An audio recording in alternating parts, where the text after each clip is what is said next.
ራሳችን የአማራ አመራሮች ውስጣዊ ሁኔታዎችን የተነጋገርንበትን ቁጭ ብለው አብረን የተነጋገርንበትን ይሄ ነገር ወደ ጥፋት እያመራሩ ብለን 3 ጊዜ ተሰባስበናል። እንደው በዚህ አጋጣሚ ለመግለጽ ያህል አዲስ አበባ በተለይ ፌደራል ያለ ነው ተነጋግረን ይሄ መንገድ ወደ ጥፋት እያመራ ስለሆነ ይሄ ኃይል ጸረ አማራ ነው።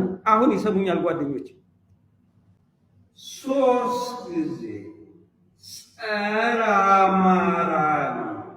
ኦኬ አህያ እኔ ከሞትኩ ሰርዶ አይውቀል አለች። ፋራይካል ሰልፍ ኢንተረስት ማለት ይሄ ነው። ገዱ ፕሬዝዳንት እያለ የብልጽግና አቀንቃይ ነበር። ሀገራችን ኢትዮጵያ በለውጥ እንቅስቃሴ ውስጥ ትገኛለች። የተጀመረው የለውጥ ጉዞ ሰፊ ፈጣንና ሁሉን አቀፍ ሲሆን በመላ ሀገራችን ሕዝብ ዘንድ ተመናምኖ የነበረውን ተስፋ መልሶ ያለመለመ ከገደል አፋፍ ደርሶ የነበረውን የኢትዮጵያን አንድ ሆኖ የመቀጠል ጉዞ እንደገና ወደ ነበረበት አቅጣጫ የመለሰን